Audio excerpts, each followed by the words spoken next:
What's up, folks? Rich Redmond here, and you're watching or listening to Nashville on the Rocks.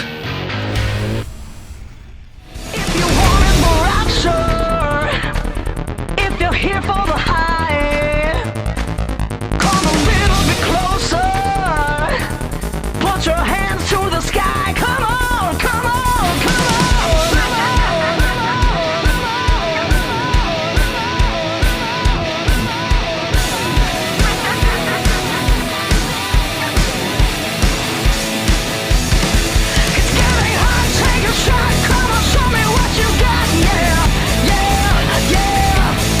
Welcome back to Nashville on the Rocks, where we bring you the stories, the music, the spirits, and the personalities that keep rock alive and louder than ever. I'm your host, Lisa Karkos, and today's guest is the definition of independent rock, grit, and authenticity. With more than 30 awards under her belt and a career built completely on her own terms, our featured guest has proven that hard work, passion, and perseverance still matter in rock and roll.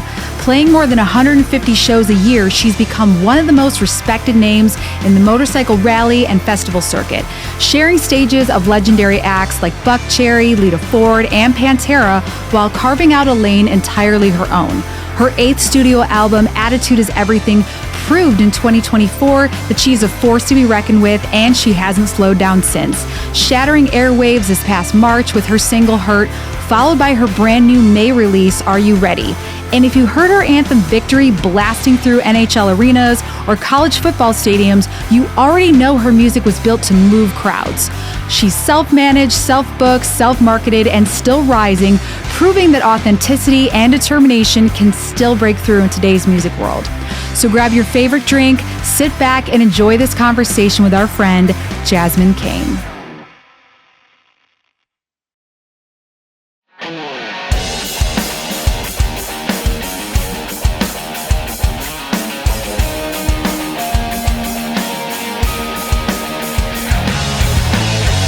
Hey, Jasmine. Thank you so much for coming out to the show. This is awesome. This is great. I love your studio here. This is amazing. Yes, and we're kind of actually in a little bit of a unique spot because you are our first guest to where we did a mini episode with you at our Rockin' Pod convention. Right. And then now you're in the studio with us. I know. We get to do a full episode with you. Awesome, because what do we have? 15 minutes or something like that? It's quick. It's 15 quick. minutes, 20 minutes to kind of get into it. So everybody, welcome Jasmine Cain to Nashville on the Rocks. It's great to be here. Thank you. Yay. Okay, awesome. Thank you for dedicating your time today. You are a very busy woman. You do what? Over like 150 shows a year? Yeah, at least 150 a year. At least 150 I like shows to a stay year. busy, idle time. Oh, that's perfect. I would say I'm kind of the same way, but then like I feel like I can't catch up with myself, and then I just sleep for like 20 hours. So why don't we kind of go over a little bit of how you became Jasmine Cain and where you came from? Because it wasn't Nashville. No, I didn't start in Nashville. I started in South Dakota. I'm actually born and raised in Sturgis, South Dakota. And I grew up on a cattle ranch there. And so I grew up rodeoing, riding bulls, training horses, things like that. I really wanted to come to Nashville. I wanted to be a country music singer. This is the hilarious thing. I learned how to sing country music. I learned how to yodel. My first real show was on a hillbilly bluegrass music show where I yodeled 7 nights a week and played guitar on one night. And in South Dakota? In South Dakota, in Custer, South Dakota. It was called the Mountain Music Show. It was like a family variety show. How did you get into that? So my music teacher in high school was the drummer and comedian on the show. And so that was his summer gig when he wasn't teaching. And he saw a lot of talent in me and wanted me to audition for the show. And I went to Custer, South Dakota, and auditioned for the show by being on their Christmas special, and sang a song, and they loved it. And they said, if you want this show this summer, you're in. So 7 nights a week, and I got a little cabin, and I lived there, right outside the property, and performed 7 nights a week, and met a whole bunch of musicians from all over the country, like some of the top bluegrass musicians. Some of them were Colorado, Pennsylvania, like all over the place. There was people from everywhere. I'd never been part of that kind of scene before because I grew up playing municipal bars. Yes, that's a thing. Municipal bars in rural South Dakota with my two brothers. We had a 3-piece country band.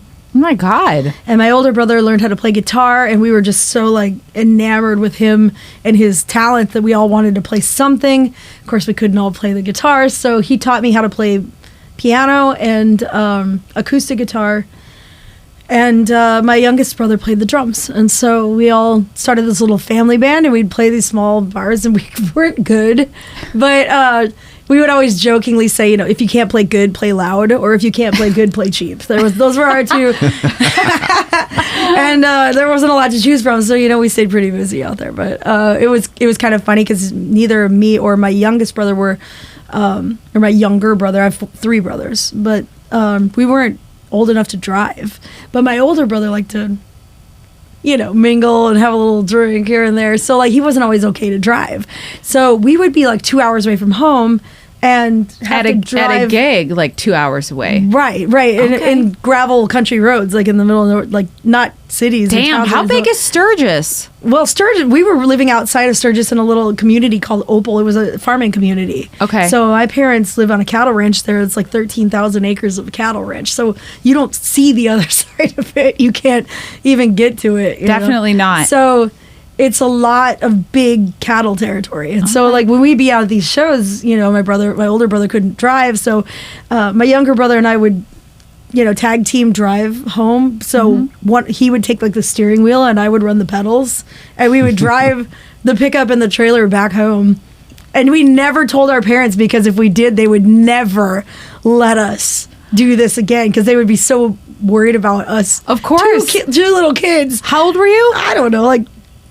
We started this when I was 6 when I first started playing. So That's wild. I think by the time my younger brother joined us, I think I was maybe we were 11 and 12 or something. So we're, but we could drive the truck to feed cows on the ranch. So we thought, well, at least we know how to put it in gear, Oh my God. But one of us would have to get down low enough to reach the pedals and push the accelerator, and then they'd be like, okay, it's time to shift, and we count down 3, 2, 1, and then I push in the clutch, and then you shift. Because you were driving a standard too? Yeah, that's all we had. Why is this so fucking funny to me? It sounds like something that's not real. It's not. It doesn't seem, like I said, it feels like a whole nother lifetime ago.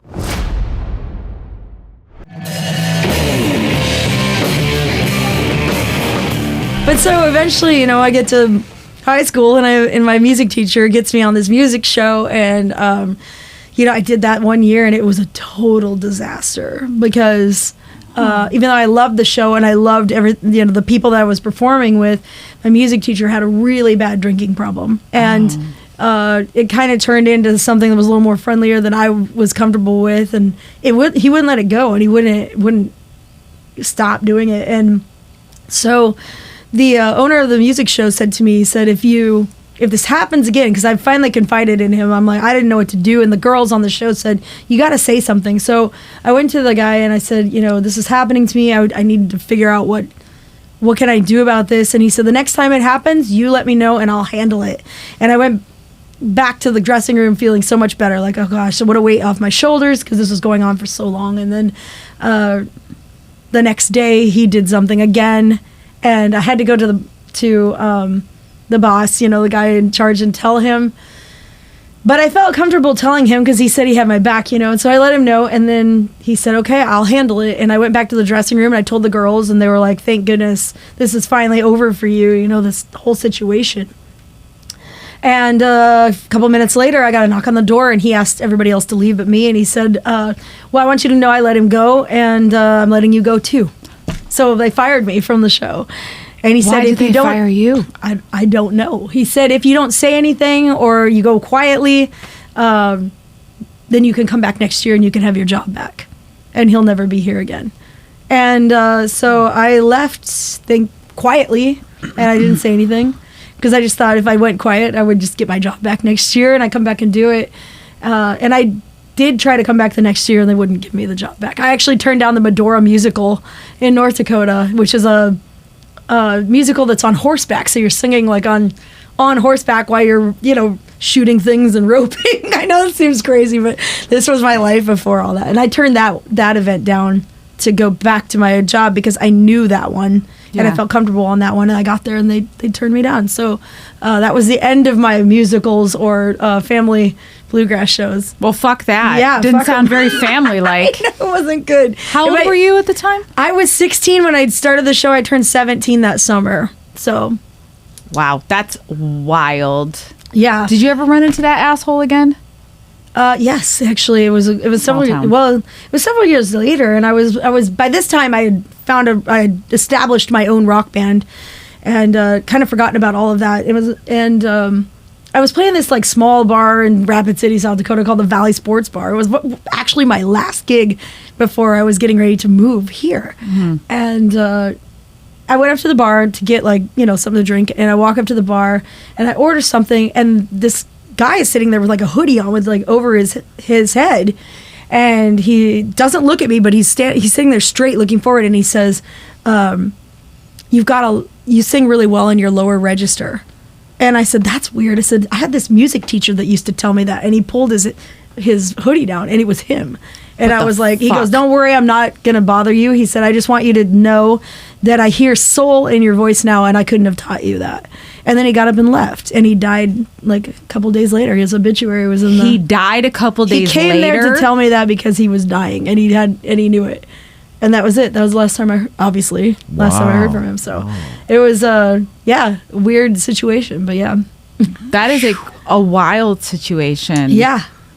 Man. That's pretty heavy. That's pretty crazy, yeah. No, that is really heavy. It's funny, I don't think about these things. People have told me, like, you should write a book. But this stuff is, like you said, it doesn't seem real. So I guess perhaps this book should be in order. I have begun. You know what? That's killer. I'm interested I always say that, like, I love the storytelling part of this show because I love stories. And, like, I love to hear about what happens with people. That is just incredible that something like that could happen. Getting back to this part about you yodeling on this show. So, what was your next step of your musical journey? Well, I after that I was pretty burnt on music because I was pretty frustrated with the whole situation, and I really didn't want to get involved in anything. But there was when I went to college that year after that music show, there was a group of people that were doing some blues music and like just kind of jam band stuff. And I swear, I didn't really want to get back in a band or be in a band situation. But it was kind of fun to like just sit in and sing with them every once in a while. So I started singing with them, and I never sang blues before, so I was really interested in it. And I learned power and projection and things that I had a really thin, tiny little voice. I was singing country and bluegrass. I find that very hard to believe about now. your You voice. would never believe that, but that was like, I can make my voice sound really, really tiny, and it was that way singing all of the bluegrass stuff all those years. And singing blues was just like almost like a release. So you just get up there and you're just screaming it out. And it's like I kind of needed to scream some stuff out at that point, So I felt you could lose yourself in it because it was like the same thing that was going on over and over again. So you weren't thinking about what the next change was. You knew where it was coming. So it was just, you could kind of just fall into like this revolving cycle and just allow yourself to do things that you wouldn't normally attempt to do because you would be unsure about what was coming next. But like this was something you could just fall into and just experiment. I found myself singing scales and power stuff that I didn't think I knew how to do. I guess it was just kind of a discovery that was inside all the time that I just didn't know I had possessed. And I was learning it without learning it. So just kind of letting it happen. And I got a little fired up about it. And I thought, well, this summer, after my first year of college, I'm going to go back and I of course went back and tried to get that job back again. And when they said no, I said, I'm going to join a band and I'm going to start again. I'm going to try. And so I joined this top 40 country project and kind of like some classic rock stuff, It was a cover band.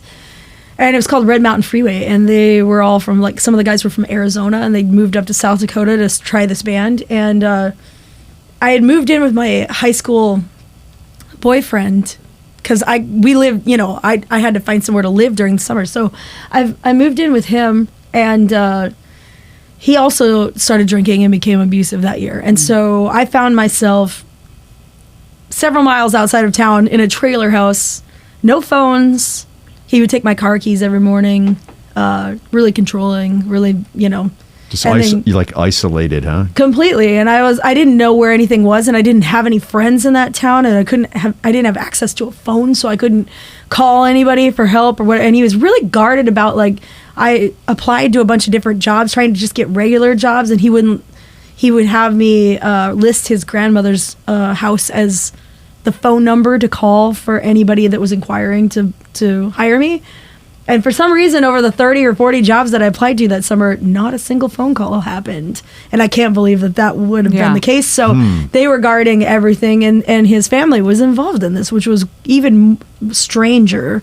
But like, he told them not to give me any messages, and they didn't. So That's awful. I finally awful. So I finally talked him into letting me. He always liked the fact that I sang. He liked that.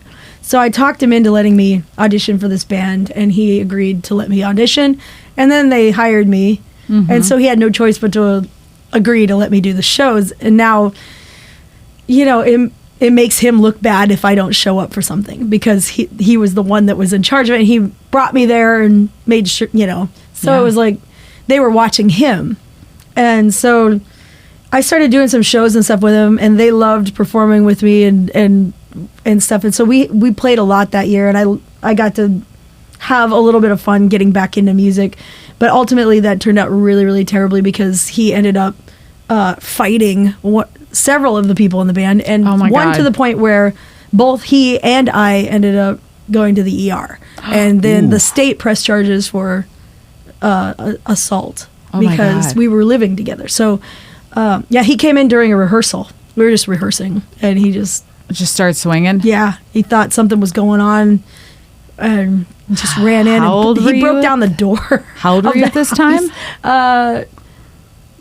17. Holy shit. Okay. So, yeah, he broke down the door, and he picked me over his head and threw me into a corner of a cabinet, which went through my back. And then he beat this other guy. Like, it was a mess. It was awful. And so after I guess he snapped, like, and then he stopped and looked at like what he had done, and he's like, oh my God, I need to. He just panicked. And he's like, get up, and he's like shaking me. He's like, get up, we gotta go, get up. And I couldn't get up. I have a hole in my back, so I couldn't get up, and he was freaking out. And so he called two people. He called 911 and told them that I fell off the bed and that I hurt myself. And then he called my mom and dad and woke them up in the middle of the night and like told them, he's like, I think I killed her. And then he left the phone hanging because the cops came running in and arrested him, put him in handcuffs, and the phone's just like dangling off the wall, and my mom is like hearing all of this. Oh my God. And so they took us to the hospital, and they took him to jail. And they held him for, they asked me if I wanted to press charges. And I was young, and I was thinking, this is going to ruin any chance he has at anything. His football career is over. His school career is over. And I said no. And hindsight, don't ever say no, because it doesn't get better. They do it again and again. Not to you necessarily, but somebody else. So always take the steps, because you're just hurting someone else from that point on. But you were young. I was really young, and I just didn't want him to like. You were scared. Make a stupid decision, and then that cost him his whole life. So anyway, they held him for 48 hours, and that's exactly how much time I had to get my keys to my car, get out of the hospital, and leave. Go to this house in the middle of the night and collect anything I could fit in that car, and then leave. And so I grabbed all my stuff, and I was in that car, and then it was couple of weeks before school started again, and I had to go back to college, and we both went to the same college. Obviously, that's where we met. So it was a private school in North Dakota. Asked me I asked them if they could provide any kind of like a restraining order or something, anything that could protect me from him. And they said, well, order of protection, which I had in South Dakota, but it doesn't transfer to North Dakota. So they said there's nothing they can do. It's a private school. They don't allow outside police force to come in.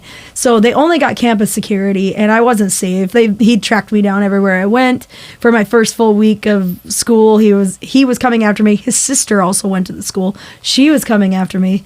It was actually really dangerous, and I finally just went to the dean and I was like, is there anything I can do? And he said, we can't protect you here. So I had no choice. I had to leave, and I had to quit school.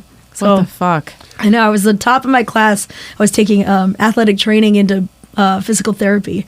I was at the top of my class, and I had to leave college because I couldn't. It was that or like run the risk of dying in a parking lot. You couldn't do that. You couldn't do that. I think that's a huge testament to maybe the time, the year of what this was happening. Yeah, this is like 97, you know. Yeah. Yeah.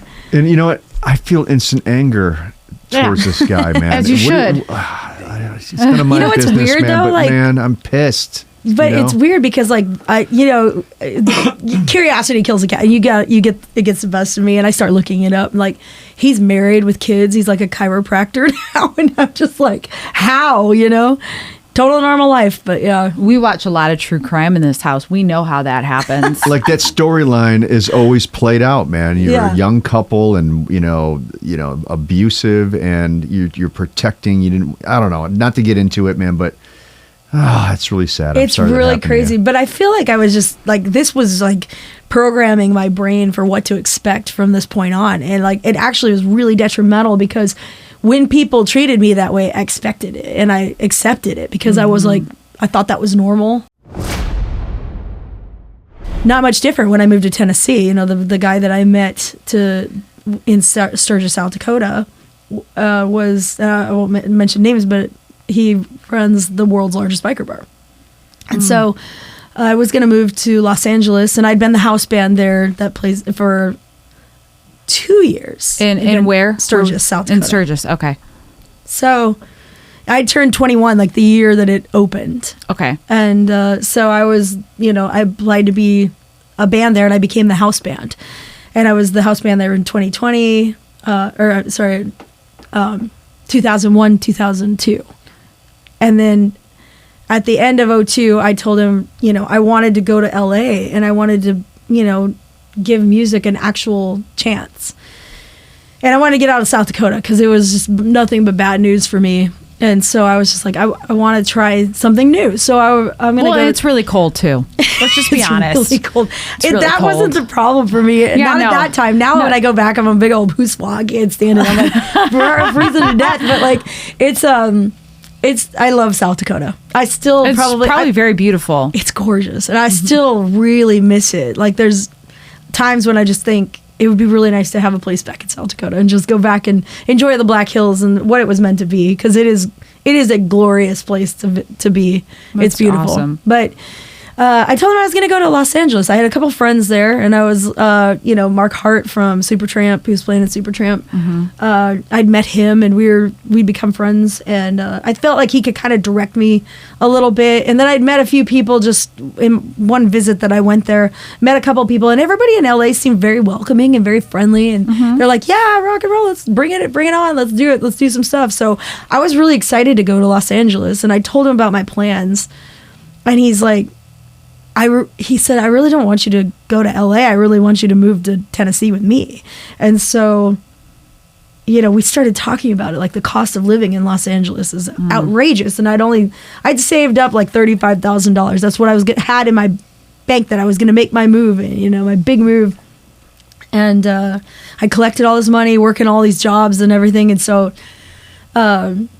and I had several bands going at the same time that I was managing, booking, and everything. So I was in charge of all of them. So that's where I got my feet kind of wet booking, because I had like 4 bands going at the same time, and I was booking all of them. They had different members and revolving members and stuff. So I felt like pretty confident in my abilities to book the band and to be able to manage it. So I was going to go to LA, and he talked me out of it. He says, if you move to Tennessee, then you've got me, and I can help you, meet the right people, and it won't cost as much. And because you'll have each other and right. So I made the move to Tennessee, and I was like, holy shit, I can't believe I'm coming to Tennessee for rock and roll, which is kind of crazy. Yeah, it is. Because back in 2002, there wasn't any rock and roll in Nashville. It wasn't sure happening. Yeah, not openly. No, like it was an underground scene, metal. Yeah, a lot of metal underground scene with Dungeon Bonnie. Remember Dungeon Promotions? Do you remember that? I don't. I mean, because I wasn't here at that time, but I hear a lot of people talk about it. Like my friends that grew up here. She was great, dude. She was great. She everything was at the Rutledge. And we had the best times. But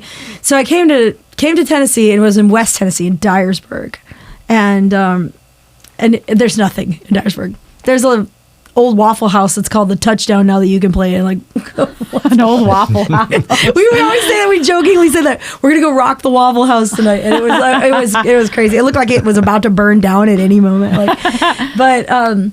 So we were in Dyersburg, and I realized quickly that he wasn't trustworthy, and he had a lot of girlfriends extra girlfriends. What the fuck? So I was like, okay, I got to protect myself here too. So I took my money and I paid up my 2-year lease at a place, and I paid it in advance. So I have a roof over my head at all times. I'm good to go. And I paid up my utilities for a year just to make sure I was covered. Nice. And then I started putting the band together. And at first it was me and my drummer a friend of mine from South Dakota came all the way out there, Brian Hobaugh. And Mike Reeves, who was the original guitarist from Full Devil Jacket. Okay. And he was helping me write songs and kind of, but he had a really bad pill addiction, so he wasn't always available, but he was kind and helpful and encouraging and a great guy, just wasn't always up to the job. But Brian and I worked really hard. We did some acoustic shows. We both played guitar, so we did some acoustic stuff to stay alive while we started looking for a guitar fill-in. And we met that guy in Friendship, Tennessee, right there near Alamo. And we put this band together. And we were, we started rehearsing and stuff in this house that I rented, and everything was starting to kind of come together. And then we were like, well, we have to make some decisions. What do we want to do? Do we just want to play local gigs around here? Or do we want to actually record and try to hit it? And so we ended up, I don't know, I had this I used to do very strange things. I still do very strange things. But I used to do very strange things. I would, I got in my truck and I went and parked by the Obion River, and I sat there for 5 days, and it's hot. It's Tennessee hot. It gets hot. And I was trying to figure out whether I really wanted to go forward with this, because now, again, I've moved halfway across the country with a guy that's not a guy that I can be with now or is going to help me. I've got X amount of money to get by, and in that period of time, before this money runs out, it's a do or die situation. So you have to make it work, or you have to go home, because if you wait too long and the money runs out, then you can't get home. Right. And now what are you doing? So I was just trying to figure it out. And I sat there by that Obion River for 5 days and just watched the water and just tried to wait for it to come to me. I waited for the answer to come. And after 5 days, it just became really clear. You need to record and you need to get to Nashville as soon as you can. Because if you stay here, you're just going to, you're going to shrivel up and die here. So you got to get out. So to cut through to this, I don't know how far Dyersburg, Tennessee is from Nashville. What is it about 2.5 hours, 3 hours? 3 hours from here? Okay. It's right on the Missouri border, but north. Okay. North of Memphis, about 50 miles. Okay. So on the other side of Memphis. Okay. So that being said, it sounds like you were really kind of prepping yourself, the stuff that had happened to you. A lot of it sounded like it was very hard. And then that's just a testament to how committed you were to playing music, and wanting to do something, because you could have left. You could have gone home. I could have went home. Yeah. But I was actually, I think that going home and failing was more painful to me than staying there and dealing with the pain that I was dealing with. Oh God. I can't stand the thought of failure. Yeah. It drives me. That is probably my biggest weakness. I can't stand to fail. Yeah. It makes me insane. And when I fail, I beat myself up so bad. So I was afraid to fail. Yeah, but you know what the takeaway to, like, just listening to you tell your story, it just seems like you're really, I don't know if I'm right or wrong, but it sounds like you're a doer. It seems like you would be a list maker and you like to get shit done and you need to feel like you got a direction to go into. It just seems like you're really responsible for your vision. Am I right on that? Or no, you're right on point. I have a list right now on my table and I've been checking it off all day. And if I don't get done with it by the end of the day, I'm mad at myself. I'm telling you. And it's not even a list that a normal person could get done in a day. It's just way beyond something you should be able to accomplish. Well, you're very ambitious, and you got this drive in you, and that's what I'm taking away from this thing.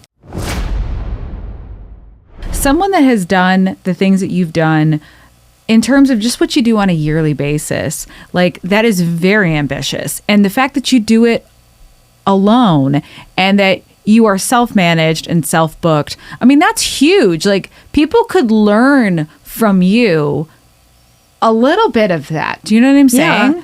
Well, I feel like maybe, and I mean, I'm not there yet, but at some point I feel like that could be a next step for me, maybe, consulting or like something of that sort, because I built it from the ground up and I know how to do it from the ground up. But with today's technology, like, of course, this was built back in the old school days where you're like, the only way to build your fan base is to get on the road and build a fan base. You got your little list of sign up for my newsletter, and people write down their name and email and you can't read it, but you try to put it in your little, and then, you get flagged on Gmail because you're spamming everybody and all that stuff, so like that was back in that day, which of course totally dates me, but like, internet wasn't available and it wasn't that long ago. Yeah, it wasn't that long ago. It wasn't that long ago. And now, like, technology is so crazy, like, you can get yourself singing an AI song that was completely written for you, but with a still shot of you that's your body and your face singing this song. Yeah, but it's like not a song really that was you. created completely by a computer. So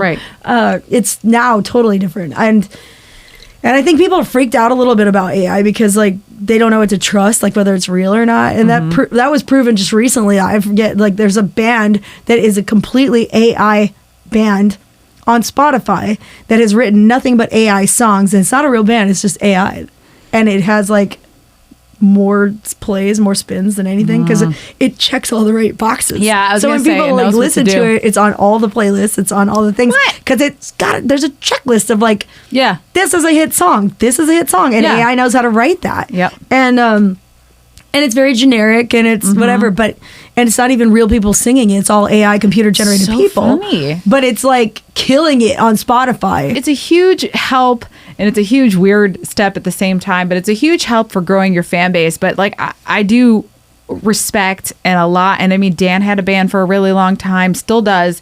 But I mean, he comes from that era of like touring and gigging and getting to know people. Yeah. And I mean, think about it, like just, you can be 12 years old and like in your room and you've got a TikTok account. Well, for people that don't play an instrument, like how great is that? Yeah. You don't play an instrument, like you can write songs. And honestly, like some of my online format, like things that I was trying to generate for other additional things that I can offer, because I can play shows, I can play rock shows, I can do acoustic shows, I can help you write a song. Have you always wanted to write a song? Great, I can help you with that. Let's fine tune your song and let's get it, and then I'll cut you a guitar vocal of it, and then I'll just cut you a guitar of it so you can sing to the guitar part. And if you decide that you want to take this full production, you can pay more and we'll have the whole band play on it, and now you've got a backing track that you can sing along to. So for people that, and now that's gone because all they do is go, into like like Moises AI or Udio, and they're just like, write me a song about,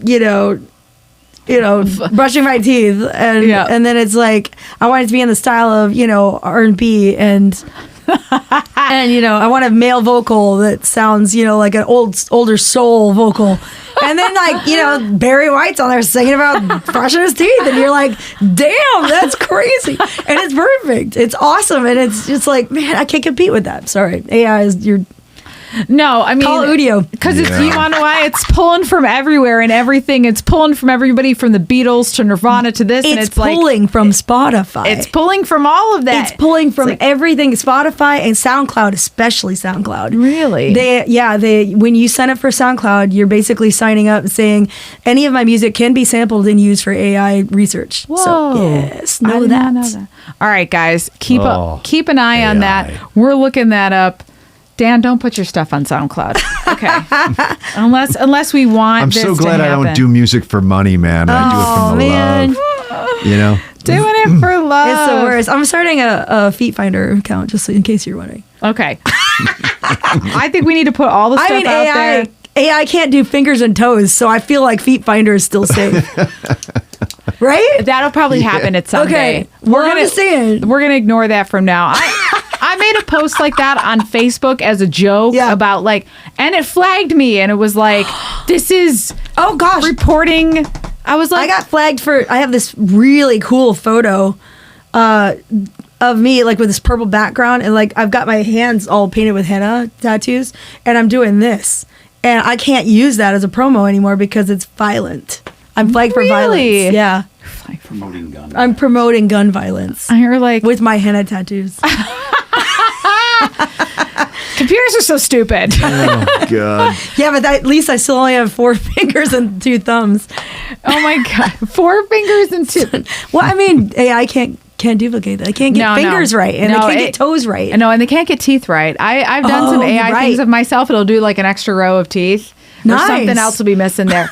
Like it'll look like something off of like Stranger Things. You know what I mean? Like I did this thing where it's like I put my face and Dan's face together to see if what we had babies would look like. Oh, yeah. yeah, extra teeth, rows and Oh, rows. Shoot. So weird. Maybe you don't have So there babies. goes- then that goes that there goes idea. that idea. Sorry, Mom. So you paid up for your rent for 2 years, and then you paid up for your utilities. So did you stay there for the next 2 years, or did you just No. get the fuck out? I got out. Did you get money I started back? touring. Okay. We found another guitar player to join us, and I started booking. And this is where I really learned how to hustle with Okay. bookings. I needed to stay gone as much as I could. I needed to generate as much money as, because I'm just watching the bank account go down, down, down, because I paid up all that rent. I paid up all those utilities. And I'm just like, great, I have nothing left. Right. I'm not going to make it 2 years. So Must have freaked you out. that's why I went to the river, and I sat there going, should I just get out before I run out of money, or should I figure this out? And after that time, I was like, I got to tour and I got to record something. So we started touring. Well, we recorded first. I went and I was writing all these songs, and there was the one thing that I got from being with this dude is he hooked me up with someone else who hooked me up with Peer Publishing Okay. here in Nashville. And they were going to pitch me songs because I was told that I, quote unquote, can't write my way out of a paper bag. So they're like, you need to learn how to write. So I'm like, okay. So they hooked me up with this at Peer Publishing. And I went there and I met with the owner, Rich Lamb, at the time. And he took me back to the office of this guy named Rob. I can't remember Rob's last name right now, but he was pitching me all these songs, and they were all the same female artists. They were from a girl named Paige Randall. And I like the songs, but they were too country. And I was like, I'm trying to do a rock project here. These are pretty country songs. And he's like, well, you could change them musically or whatever. I said, they're written country. I know country. I grew up in country. I grew up in a country band. I know country music. I need something that's written a little bit edgier. And I said, would it be okay if I meet with this person? And The singer. the songwriter. The songwriter. Yeah. Okay, okay. Because there was a publishing deal, so she was signed to a publishing deal. Gotcha. Can I meet with this person? And he said, they don't come here. Like, they come here to pick up a check, maybe. Most of them have direct, deposit. They're not coming here, And I just had this feeling in my gut. I was like, can you just check and see if she's here? And he's like, I can go down to the artist lounge, but there's nobody ever there. Nobody's ever here. Well, he went down there and she was there. Oh. Weird. That is weird. luck. But I knew she was there. Like, I could tell. Like, I don't know how, but I could just tell. And she came up there and I said, I really want to write songs with you, something from scratch. And she's like, well, we're not really allowed to write with people that don't have a deal. And he agreed to it because her songs, as we found out later, were a little bit too pop style. Okay. And they didn't like what she was writing, and they were gonna let her go anyway. So they didn't see any They didn't see a harm reason to not. to let her do something else, because what's the worst that's going to happen? We're going to write something and it's going to make some money, and it was more than what they were going to get. So they saw it as that. In hindsight, it was an awful, awful situation for her to be in, and I was primarily responsible for her finding out. But we wrote several songs, and she was dating a guy named Mills Logan, and Mills Logan is one of the biggest engineers, mixing engineers, and recording engineers in this town. He was doing all the Toby Keith stuff. He did some stuff for Taylor Swift, Rascal Flatts, Patti Loveless, like everything from old school to new school. Like, he was involved in a lot of it. And so she's like, Mills, I really like this girl. I want to help her, and I want you to help too. And he said, okay. And we wrote that first record, and we recorded it at their house. And so I finally had something that I could, start to work with, and I didn't have the money to record it. And it cost me like, I don't know how much people usually spend to record albums here, but if you're using somebody of that caliber, it was like a $20,000 deal. Yeah. And I needed money. And I called my mom, and I'm like, I don't have any collateral. I don't know how to do this. And she's like, well, let me talk to your dad. And he's like, hell no, I'm not putting this ranch as collateral for you to go, your pipe dream of rock and roll crap, whatever. And when he was very against it. And I was crushed. And I'm like, Mom, we already wrote all the songs. We've already demoed them, I just wanted one shot to make it. And I pled my case to my mom, and she's like, okay, well, if he doesn't come around, I'll try to work on him. If he doesn't come around, I'll meet you at the bank and I'll sign for you. What the? She was willing to take that risk for me to do it. And right on. So I booked a plane ticket to come back to South Dakota, and I went to the bank, and they both showed up. And I was like, oh shit, he's gonna nix this right now. And we all sat down to the banker, and he was like, okay, pitch me your business plan. And I did. And he goes, okay, you don't have collateral. I'm like, I know. And he's like, all right, we can't give you money based on that. And my dad was like, well, we'd be willing to put up, our ranch for her to get that money. Because everybody should have a chance, to do like something that they care about. And I was just like, I was looking at him the whole time, like, are you for real right now? Or is this just BS, is this bullshit, or you like really feel this way? And I think he was legit, and so they signed the paper, and I got my money, and I went back to Nashville, and we recorded that record. Wow. And I started booking while the record was being done, and I was just like booking everything I could. And we finished the record like in January of 2004, and I was already like had all these tours set up, because in the Midwest, a lot of people don't know this, but like in the early 2000s and stuff, we still had residencies in places. So you could go to like Saloon Number 10 in Deadwood, South Dakota. They still have a residency. You could play there 6 nights that week. They have a band house. It costs you nothing to stay there. Food and drink is usually, or food at least, is included. So you don't spending a fortune on food. So if you can get there, you're there for like 6 nights. Now you're not getting paid a lot, but you're there for 6 nights, and you're playing, and you're making new fan base, and you're finding new people. And so then you do 6 nights there, and on the 7th day when you drive to the next place, and you do 5 more nights at this place, and you do 5 more nights at this place, and you just hit all these bars that have band houses, and you did these residencies. And so I started booking us like really hard, and we actually did, this is crazy. You want to know crazy? You think 150 shows is crazy right now? We were doing like 300 dates a year. And I'm not joking. I'm not making that up. We came home for 2 weeks right around Christmas, and that was the only time we came home. Oh my God. And so we didn't stay at that house at all. We were just gone the whole time. And during that time, both of the players in my band developed severe alcohol issues, because to keep your body going through that, like the pain and the exhaustion of it, like they felt like alcohol was the only answer. And, I took a much different route. I was like, let me get that coffee first thing in the morning. I'm going to go for a walk. I'm going to come back here and like shred it on bookings and business. And then I'm going to take a nap. I'm going to eat lunch. I'm going to take a nap. I'm going to wake up and do my vocal. Like, I was super militant. I had the list, right? Like you said.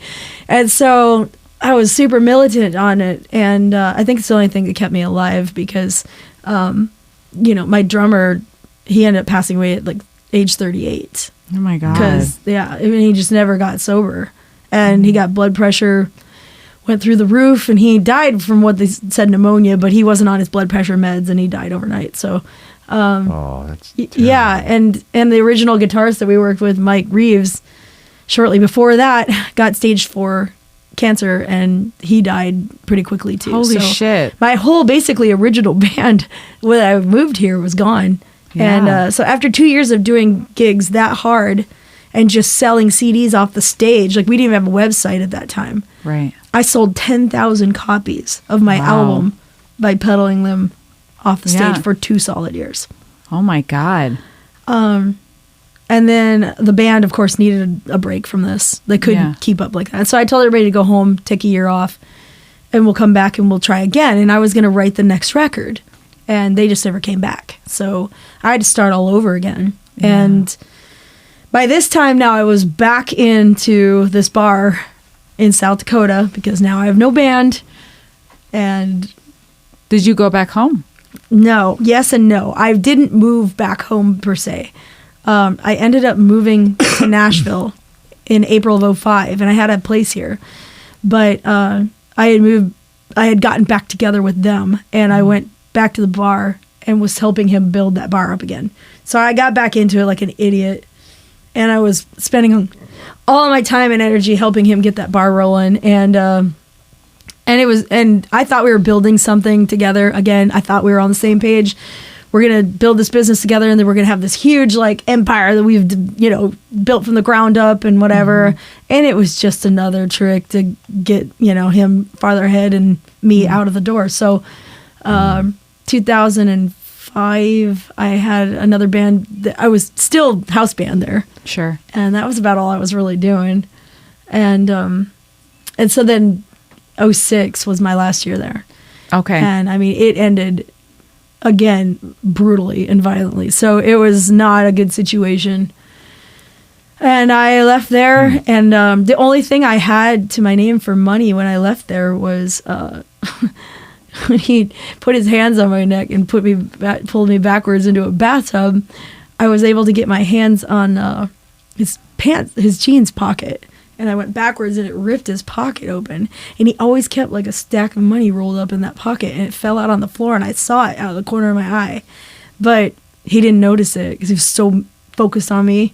And so when he finally was done with, me, he stomped out of there, and I grabbed that ball of money, and that's all I had. It was like $3,000. It was enough to pay my band. Shit. Wow. And I started over. Oh my God. What a cool ending that was on that Yeah, one. what a vigilante ending that was. Shit. It was awful. You know, you know what? You do need to write a book. I can't mention names or I'll get sued for everything. It doesn't matter. You can change names, Yeah. get a lawyer to go over it with you, and My lawyer would tell me don't do it. necessarily. My lawyer would say no. Yeah, I definitely want to read more about it. I think what we're going to do is take a quick break here. We're at the point of the show where I'm going to teach you how to make a cocktail.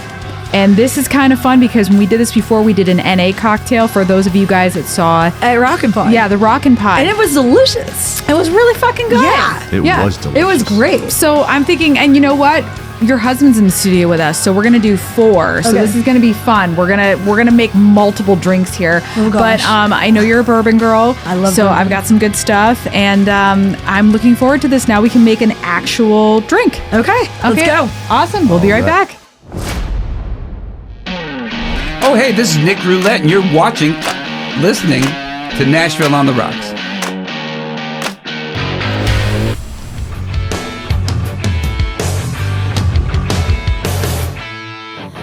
Time passing in the distance flies by you in an instant. Scared and confused, losing battles every day. Soldier, broken hands of scars and stains that never fade. Darker shade of gray. Watch you wait. All right. Okay, we're back. So I'm very excited about this because now we can make an actual cocktail. Okay, I've been studying what you're bringing out here. It's kind of going to start like it's making sense, and then I did a little twist. So I have gotten to the point where I kind of joke where I'm like, I don't know if this is going to fucking taste good. And I'm like, am I that cocky? Have I gotten to be that cocky where I don't even try my own recipes anymore? And the answer is yes, because, you know, Yes. like I want to see if I can mix up some stuff. So for those of you that are watching, you are going to be able to obviously see what I'm doing. For those of you that are listening, I'm going to walk you through it. So give us the ingredients at the top. We're going to be using the Uncle Nearest 1856. It's 100 proof whiskey. It's a Tennessee whiskey. It is actually one of my favorites. It's very smooth. So, but we're gonna play with it for a little bit. So we're gonna be doing that. We're gonna be using some Aperol, and then we are going to be using this new fun little thing I discovered, the Polar Seltzer Juniors. This is called Yeti Mischief, and it has like this little lemon lime story with an icy plot twist. So I'm not entirely sure what this is gonna taste like yet. And then we're going to use some orange bitters. So Excellent. It's kind of like a Boulevardier and an Aperol Spritz combined. Okay. So we'll give it a try. Yeah, we're going to give it a try. And actually, what we're going to do, because now I'm making 3 drinks. So I'm going to make all 3 of, so I'm going to make Dan's drink, Kevin's drink, your drink, and then you're going to make mine. Oh, shoot. Okay, so we're going to do... Sorry. We're going to do... You know what? Everybody has the same reaction. Yeah, they're like, oh sorry, man. Lisa. Good luck with that, right? But no one's fucked it up yet, so I think it's going to be great. Okay, so... Yet. There's always time. There's always time. Leave it to me. We're going to use our instrument here. This is our jigger, so it's 2 ounces on the top, 1 ounce on the bottom. So because I'm making 3 drinks for an ounce each, I'm going to use 3 ounces. Yes. You got this. So, okay, so I'm going to pour my 2, then pour my 1, and then I'm going to pass the bottle to you, Jasmine, and you're going to do just the 1 ounce. Yeah, I was going to use the 2. That's how bad I was. See, I was already going to mess it up. No, because you knew, but then you were like, then you got it in your hand and it was a different story. No, I just like a lot of alcohol. Oh, okay. But then you were like, I'm making this for you. You're like, yeah, I'm making it for her. Like, let's not kill her right off the bat. I mean, not right off the bat. Not right off the bat. Okay. And I'm going to pass you the Aperol. So we do 1 ounce. I want to put the lid on this one here. Yeah, I suppose I should. Just in case. Just in case. How much of this am I giving you? You're going to do 1 ounce. Oh, man. Mm-hmm. Okay. Good job. Keep going, keep going. Perfect. And it Awesome. goes. Yep, in it goes. Trying really. You did a great job. I'm still making a mess over here because your towel's all the way over there. My arms are only this long. You know what? My goal is to make things as comfortable. Yeah, as uncomfortable as possible to put people on the spot. And I have a mess over here. Okay, we're gonna take our spoons and then we're going to stir this. Oh, in here. Oh, I thought you went in the glass. No, my bad. Okay. No one saw it. It's okay. It's fine. Oh, no worries. Yep. So you don't shake it, you stir it. Yes, this we're stirring. So a lot of whiskey cocktails are actually stirred unless we're adding like a citrus to it. So like a lemon or even lime or something like that, then we shake it. But so whiskey cocktails are typically stirred. I wish that I would have known you were doing this because I just spent the last 2 days dehydrating a ton of navel oranges. Oh! And it would have been perfect in this. Oh my God. Yeah, that would have been great for like a dehydrated orange. Yeah. So, all right. So we're getting pretty cold now. I'm going to say that's probably fine so we can take it out. Okay. And then we're going to take our strainer. And so you're obviously going to put everything in here into 1 glass, and I'm going to divide this up. This is going there. It's got to be right. Yes. We're going to be great. Okay? So pour it in. Well, here we go. Oh my God, I hope this doesn't suck. Man, yeah. That makes 4 of us. 4 of us.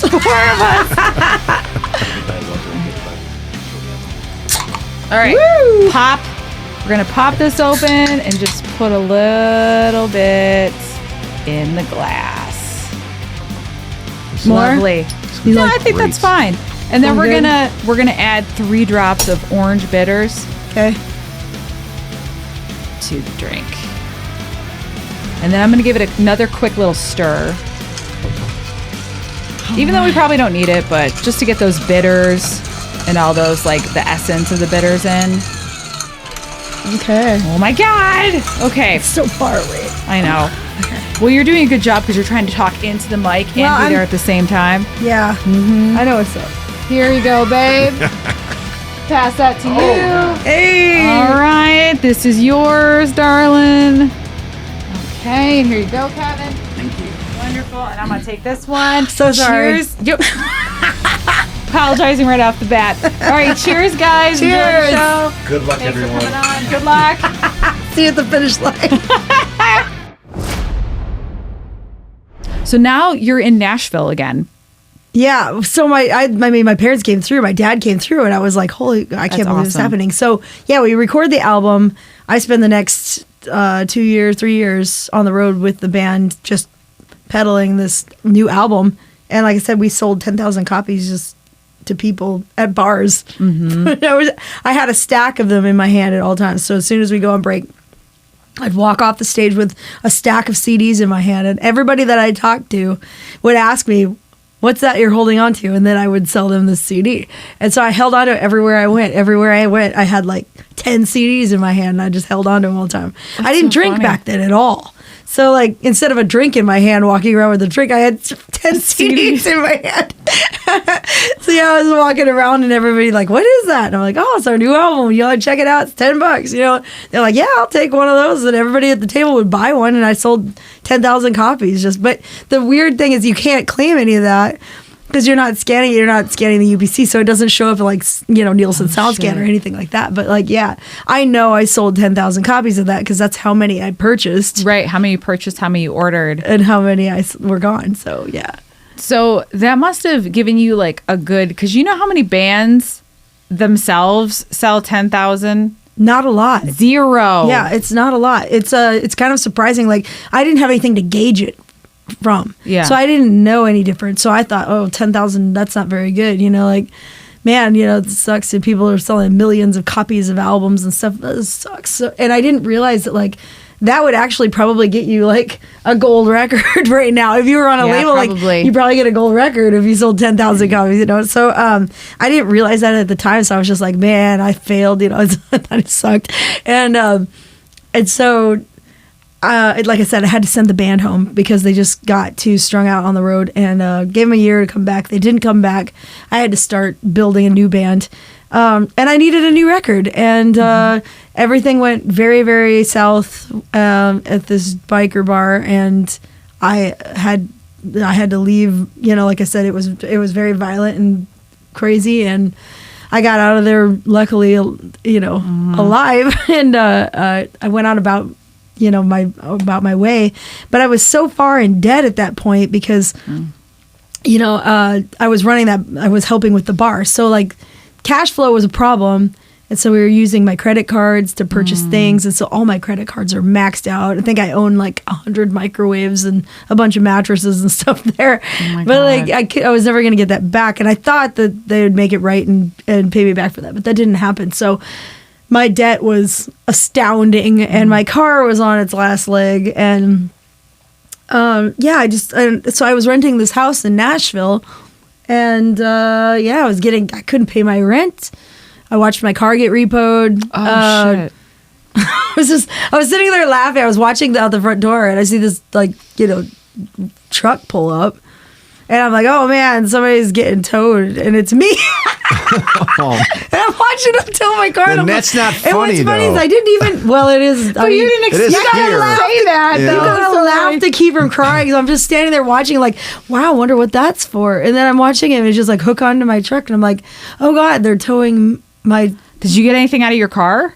No, I watched it like it was like in slow motion. I just stood there at the door and just watched it get towed. Holy shit. I was just like, Gosh. That's there heartbreaking. it goes. And so, yeah, so now I don't have a car, and I don't have, so I have a trailer full of gear, but I don't have a vehicle to pull it with. And it wasn't long after that, my landlord started sending me notices of like, you're going to be evicted unless you catch up in rent, and blah, blah, blah. And so I did the only thing that I could do at the time, which was sell my bass guitar. Oh, shit. I know. Oh man, this is really heartbreaking. I can't believe you're like smiling about it now, though. You know. Well, That's because I bought she it got through back. it. I bought it back. I got it back, but I had to sell it, and I was devastated by it. It's a Warwick bass. It was my first one, and it was expensive, and so I sold it. And the guy told me when he bought it, if I ever need it back, I can just pay him what he gave me, and I can have it back. And so I guess, like in my mind, I thought, okay, that at least I can get it back, you know? Right. So I got the money. I got my car out of repo, caught up on the rent, and then, you know, it's time to hit the road again. So I had to put another band together and just go as hard as we did before. First record was called The Inside, and the second record was called Locks and Keys. And honestly, I felt like, you know how sometimes you're just trying to keep the truck from running down the hill, or you're just like push, you know, you're sitting there trying to brace yourself as hard as you can, and you can't keep it from doing what it's going to do, so you just lay down and let it go. And so that's what I felt like this record was. It was really dark. It was really heavy. Well, and, it sounds like you came from like a place where you needed to get some of that out. I gave up. Like, I just let it go, which I've never done before. I've never quit anything in my life. And for the first time, I just quit. I just let it go. And I just laid down and let the truck run over me, and just off it went. And every song I wrote was just dark and heavy. But it was real, and it was emotional, and it was half like... And people like that. Yeah, it was half ballads and half, you know, heavy. Like, but, and it had no continuity. Like, the record was like, oh, here's a song that sounds like blues. Here's a song that sounds like country. Here's a song that sounds like metal. Like, there was no continuity. That was just like, whatever the song is, I'm just going to write it, and it's going to go on this record.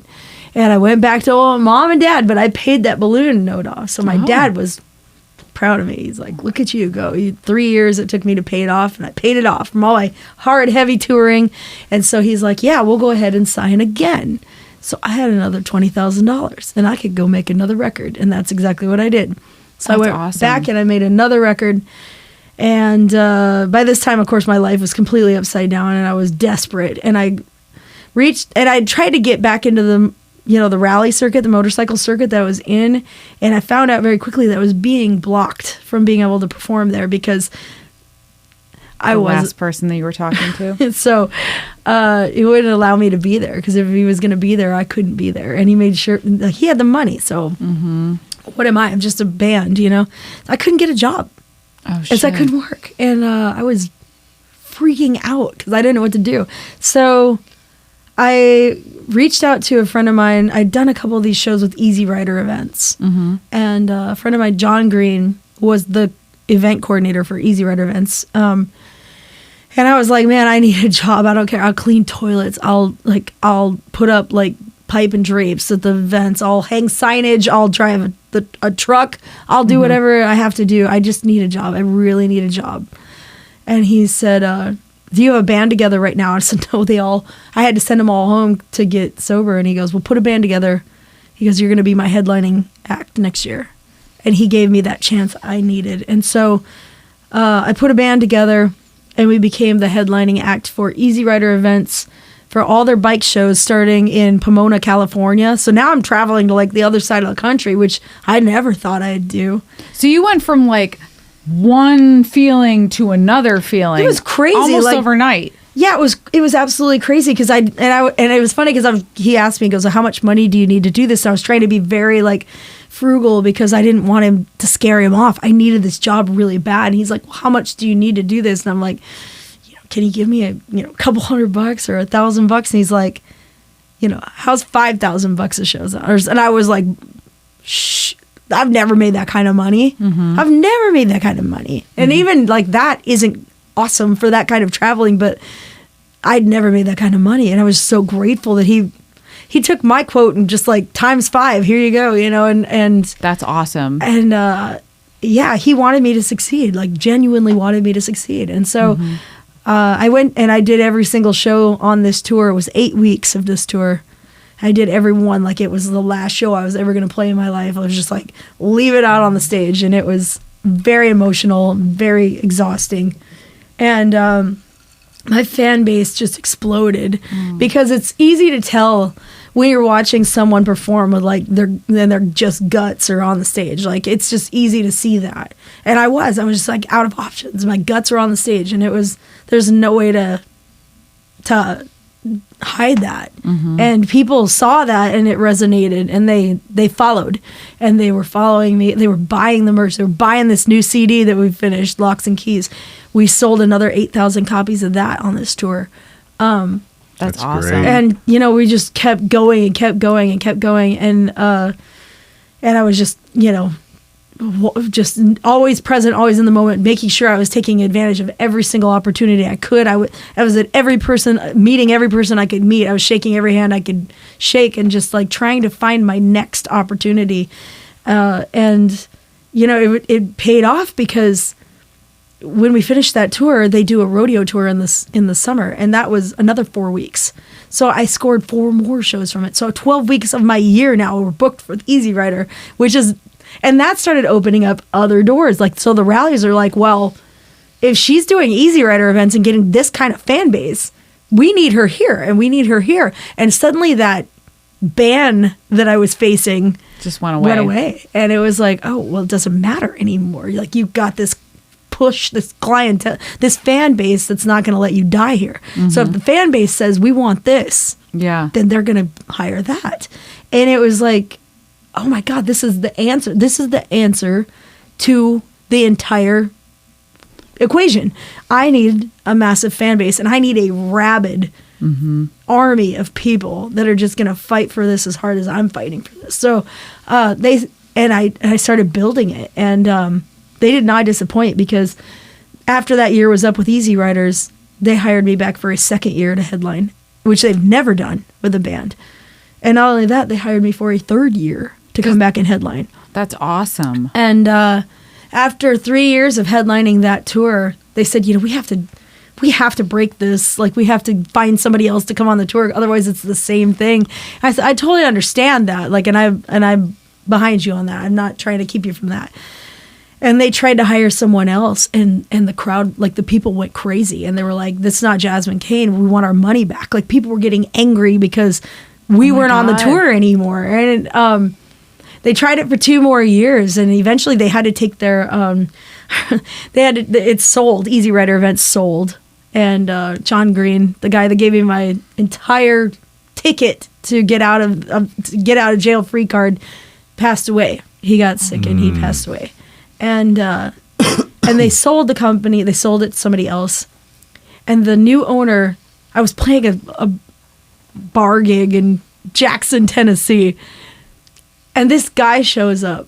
And he comes up to me and he says, "Are you Jasmine Cain?" And I said, "Yes." And he says, "I have a private plane sitting at the airport. And after your show tonight, I'm going to come and get you in the morning. And I need you to get on this plane and fly with me to Atlanta to meet the new owner of Easy Rider events." There was no notice or nothing. Like, they didn't give me a heads up. This guy just came here in a private jet, like a private plane, and came to my gig. That's wild. Right. And so who in their right mind would just get in a private plane with some rando that comes to your gig? Oh, that's me. That's me. So I got in this guy's plane.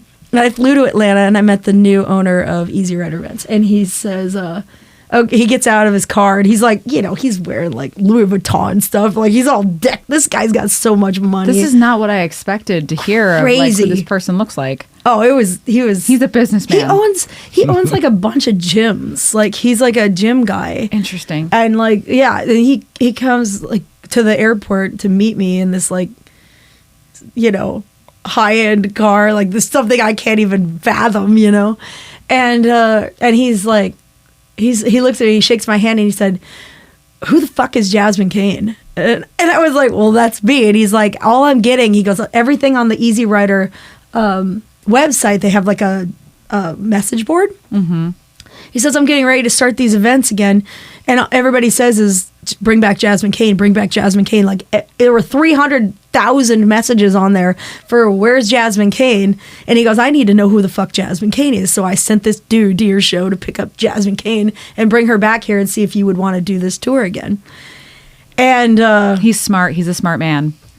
yes and no, because the story doesn't stop there, because I agreed to do the shows and I went back to Jackson. He flew me back the same day. I flew to Atlanta and back in the same day on this plane. Oh my God. And That's wild. And then I'm get in my car and drive back to Nashville. And he booked us for the show, and he's like, yeah, well, you're going to have, 8 shows or whatever. You're going to be starting in January. And so everything I had in January, I canceled it. All the bar gigs, the residencies, because we're making way more money and we got a way bigger tour. So I cancel everything. And then January rolls around, and guess what? He cancels? Nothing. We had nothing. He did not have us for a single gig. In fact, he didn't do a single gig. There was no shows. He didn't do it. What?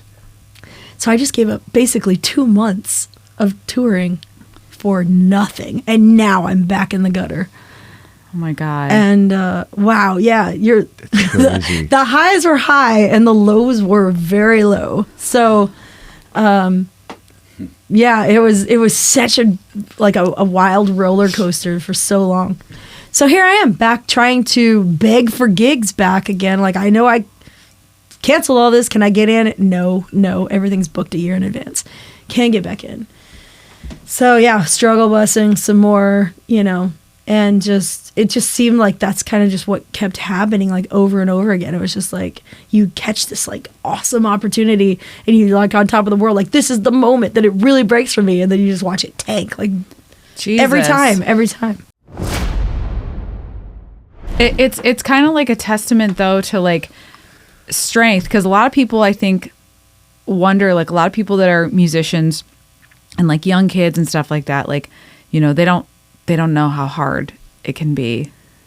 Well, it's not that hard now because you can do it from your house. Yeah, well, yeah, it's a lot different now. It was different. Yeah, you had no choice but to tour. You had no choice but to tour, but it's like, even so, like the whole notion of like getting signed is gone. You know what I mean? Like that doesn't mean anything anymore. And that my you know opinion on like, that has changed so much, because it's like I had a lot of friends in LA that were getting signed, like people that I was going there to hang out, to be part of their bands and their projects. They're getting record deals. They're getting record deals like crazy. I'm so jealous because they're like, oh yeah, signed to this, signed to that, and they're telling me about their record deal and how glorious it is. And I'm like, well, let's break it down. Like, what are you getting from this? And they're like, well, we don't have to deal with merchandise at all. They design everything, they carry everything, they ship everything, and they take all the money. We get like 10%. And I'm like, that doesn't sound great. Okay. That's exploit. That sucks.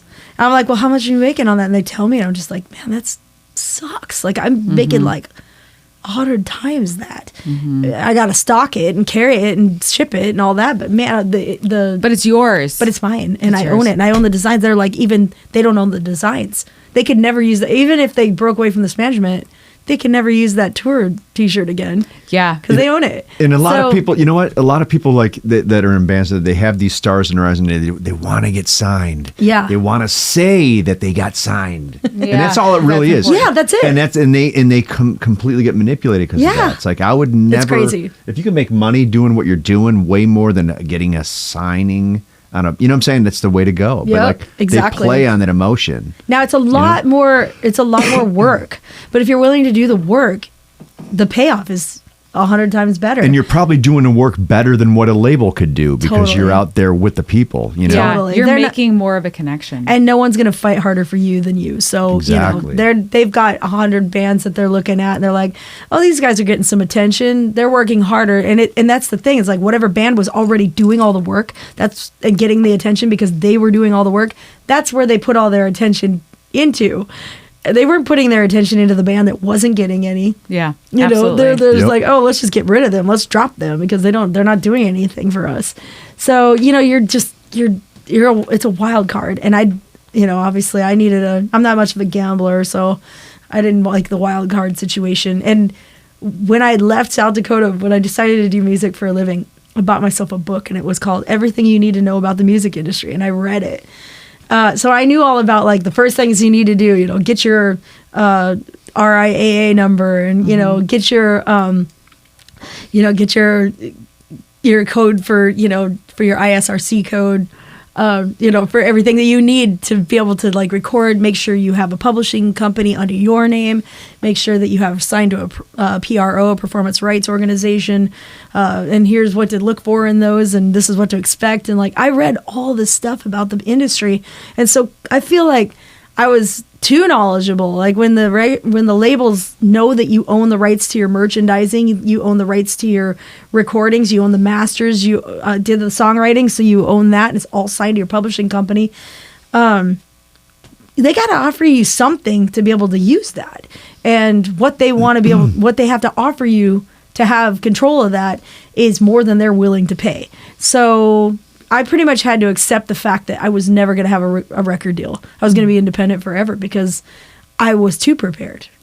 So saying Good for you, though, man. We need more artists like you doing that signed stuff. a death warrant to work into my grave. I think, here's a little thing. Like I used to work for Taylor Swift, right, in her merchandising department. I don't even know. I think I signed a. be careful, babe. NDAs. Oh my god! Oh my god! I had to sign one too because I did some of that as well. Okay. Really? Okay. Well, the way they sold their records is, from what I've learned, is that they would sell a bunch of merch, and then they would just have like CDs or downloads or whatever, and they would just put it with the merch and call that a record sale. Yes. So you sell your T-shirt, and then just give them a CD. You just up the price of your T-shirt that covers the cost of the CD to make, and then you call that a record sale. So anything, it's like, oh my god, how did I sell a billion records? Oh, you sold just a billion sell 'em. T-shirts. 2 billion T-shirts, I mean, like, I don't know. The music's free. But I know that's probably a business plan that everybody's doing now. But like, it is. Okay. I mean, it is, but it also like they're the new format for this, because that's on a much larger scale. That she had some serious money behind her from the beginning. So like we can't operate. Most bands can't operate on that kind of level out the gate.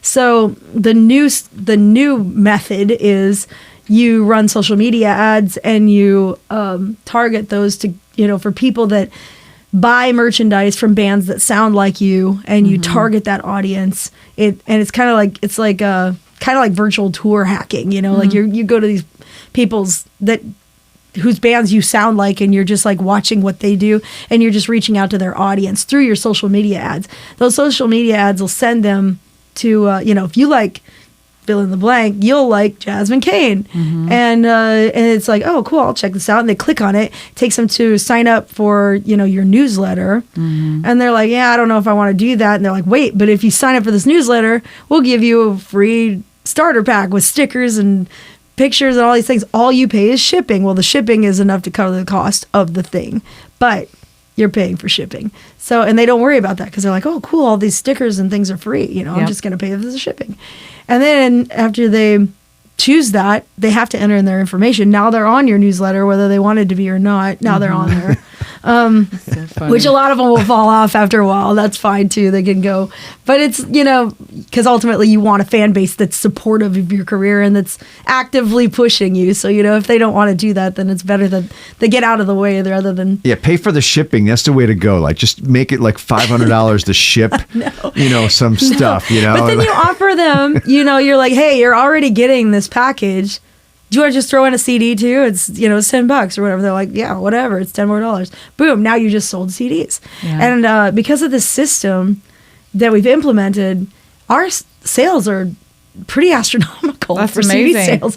So, you just gotta learn how to change with the times. Like back then it was me holding on to 10 CDs and walking from table to table. And it went from that to getting on this tour and standing there at your merch booth for, 12 hours of the day during this convention, selling your CD to anybody that was there. And now it's all online. So it has changed. And it's like watching, my great grandparents go from like their transportation going from a horse and a buggy to rocket ships, things are going to constantly evolve, and you're either on board or you're getting left behind, Yeah.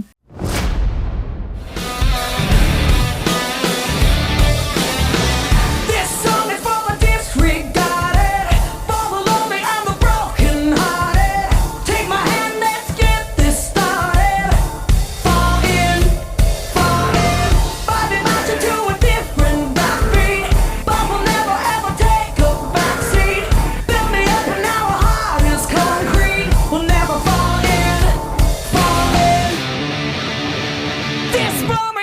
you have a lot of tenacity. And like you said, you don't like to fail. And I think that's super what you need to be in this industry. I mean, it's hard. It's a hard industry. I mean, it can be a lot of fun, but honestly, I've learned a lot about failing, and I think it's okay to fail. I think you learn something when you fail.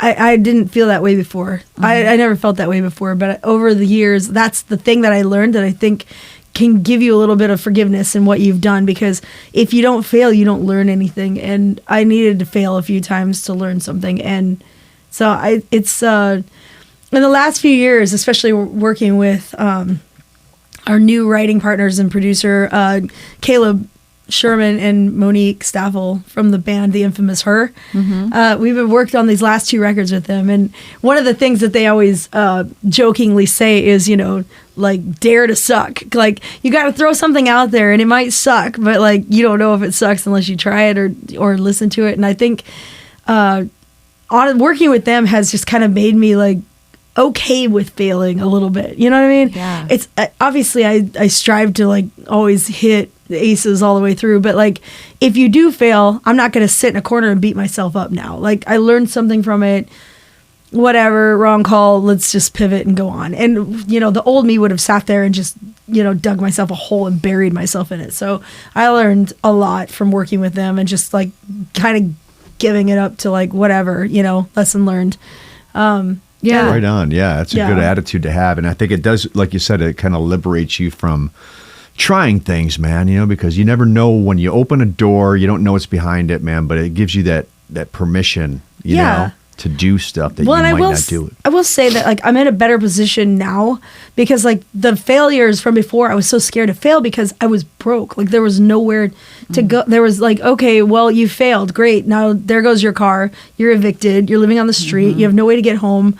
You know, and it's just, yeah, that was scary for me because I've just been, you know, abandoned so many times that I was like really afraid of just failing and then like not being able to like get out of it. And so now I'm in a better position. But for those of you that aren't like actually fearing for your life or like in a position that could really damage you, then yeah, you know, it's good to try things and they're going to work sometimes and you're going to be really proud of yourself and it's going to fail sometimes and you're going to learn a lesson from it and you're going to try something else next time. So there's nothing wrong with failing and I've gotten better about accepting that. So because of the position I'm in now, not quite so terrifying. No, yeah, well said too, because every like what people would label a failure, it's not really a failure if it's a learning opportunity, you know. So it's like something that like experience is everything pretty much, I feel.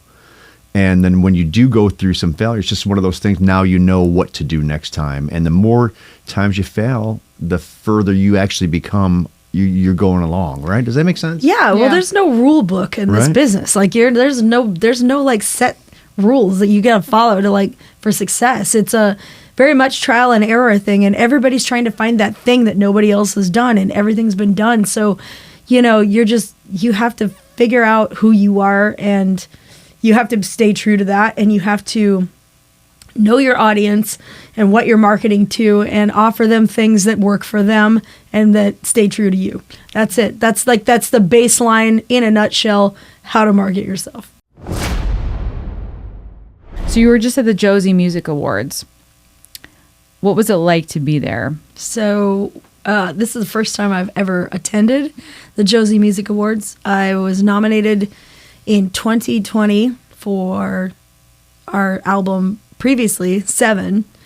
And I was also nominated for Rock Vocalist.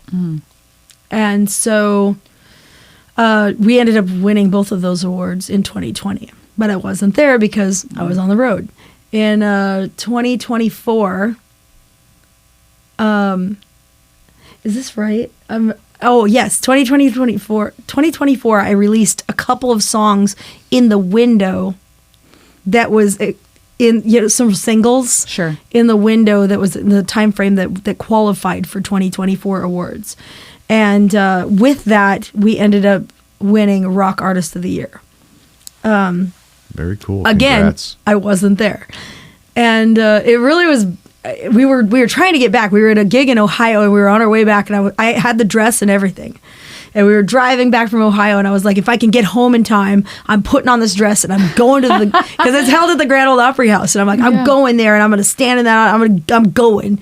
And so I had the dress hanging there, and we got back from the gig just a little bit too late. And by the time I got there, like the event would have been halfway over. And I don't know when the award was like coming. I'm like, do we want to go buy a ticket and go sit in there for an award that's probably already passed? And we're like, we're not going to do it. So we didn't go. But I still sat there in my chair in my dress, which I put on and did my makeup and looked fabulous, sitting in my chair in my house, and then, posted a video when I found out later that night. And I was super excited that we won that award, because 2024, last year, they didn't have a separation of male and female. It's just rock artists. The rock music thing is kind of new to the Josie Music Awards. It's primarily country, bluegrass, and Americana. So now they're starting to broaden up the categories to rock, and so like, we're in there, but it's still kind of new. So like last year it was just rock artists. So I won rock artists last year, and then this year, 2025, we were nominated for 7 awards with our album Attitude Is Everything.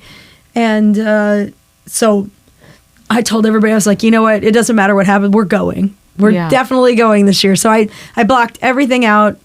Bought us all tickets, the whole band and the girls, their girlfriends and wives, and we're going. We're going to the Grand Ole Opry House for the Josie Music Awards, and everybody was super excited. We all bought our dresses, and we're all like getting ready to go or whatever. And then we got this total whammy that I did not expect. They asked me to perform. I would be one of 7 performances this night, and the only rock performance. That's amazing. Then the panic sets in, because now you're standing on the Grand Ole Opry stage for the Josie Music Awards, and like that's the stage. The circle's there. It's all lit up. The old flooring is there, and like thinking back of like all the old emotions of like, I was gonna go to Nashville and be a country music singer, and then all this stuff changed, and I ended up becoming a rock singer instead, and and like my family and how they thought I was going to come here. They're so proud of my country roots and upbringing, and now I do rock, and they've never seen a show ever because they don't like rock music. And like, it's just, there was just all these emotions that came like flooding in, like, oh, I'm going to fucking stand on that stage in that spot that I came here to stand in initially, and it all went haywire and all went crazy, and I still made it here to that spot. And it's so unbelievable and surreal. And so I panicked. I cried and I laughed and I cried and I laughed, and I called my parents, and I'm like, you got to be here for this. And much to my surprise, they agreed. And they flew in from South Dakota, and they don't leave that ranch for any reason. And my dad especially, he wasn't leaving that ranch. Well, they probably have a lot of responsibilities. Yes. And also my father is at 74 years old, decided to rodeo again. So now he's was this close to making it into the finals rodeo. So he goes, sorry, but if I make it in the top 12, I can't make it to your show at the Opry. And I'm like, are you serious? Oh yeah, but he's serious. He's serious as a heart attack. He was going to those finals, but he didn't make the top 12, so he came to my show instead. Oh my God. Sloppy seconds at the Opry, Well, Jasmine, I want to say thank you so much. I feel like your story is so compelling, and honestly, it makes me feel so good. I was completely locked in the entire time. And then to go through everything that you've been through, and then to come out fucking the past 5 years being nominated as much as you have, and then winning and being on the road, and then, finally being able to not only accept an award but perform. Man, it just doesn't get much better than that for Nashville. That's what everybody wants. That's what everybody wants, but I'm not done yet. No, you still have a lot more. Like, it's just so funny because like sometimes you feel like you've reached the pinnacle of what it is, but I feel like I'm just getting started. And I know it sounds crazy, but I feel like I finally just like all the past is just gone, and now I'm like, this is where I should have been starting from the beginning, and I want to start from here and just continue on. This is the new beginning for me. I get that, and I love that so much. And I'm here for the rest of your journey. I'm going to be keeping my eye out for you and everything that you've been doing. And so what is the one thing that you want people to know that you have in store for 2026? Well, the album that we released in 2019, which was 7, didn't really get much of a chance to thrive because 2019, we didn't have we had kind of signed up with somebody and to help us release it, and they ended up kind of getting us flagged for fraud. They did some sketchy things and so they put it online and then took it offline and then put it back online, and that got us immediately flagged, and we weren't able to have any singles from that point on. They all were flagged from that point on. But we were like, oh, well, pivot, we'll just tour on this thing, right? So it crashed and burned kind of for that in the fall of 2019. And then we all know what was happening from that point on. So we get ready to tour in early 2020, and well, guess what? You can't tour. Yeah. That's the greatest album that nobody heard. And we're really bummed about it. I was actually so bummed about it. That was going to be the last full-length record I did. And I got depressed, and then I got angry, and then I did Attitude Is Everything, and to make that the last full length. But the thing is that I still haven't gotten over what that album could have been, and I think it deserves another chance. So my goal is to, in 2026, record a few more songs for the album itself, and record those, remix, remaster, and re-release 7 Deluxe, and give it another chance at life so that I can actually have some singles and do some things with that. So that's the goal. Good and the for song you. that I performed at the Josie Music Awards is going to be the first single. So Excellent. yeah. That's awesome. That's such an empowering, like, full circle story. Well, thank you for coming on the show. Guys, everybody, please check out Jasmine Cain and everything that you're on. Instagram. I know we said that you're on TikTok, even though you're not on it too much. Not a lot. Facebook. Are you? Where else can they find you? JasmineCain.com is like, everything's there.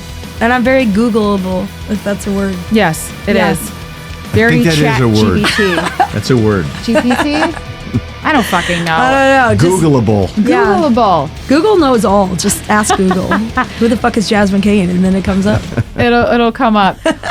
Thank you so much for coming on the show. Guys, we will be in touch next time. And, like, subscribe, follow Jasmine Cain, and we'll see you next time. All right. Cheers. Cheers.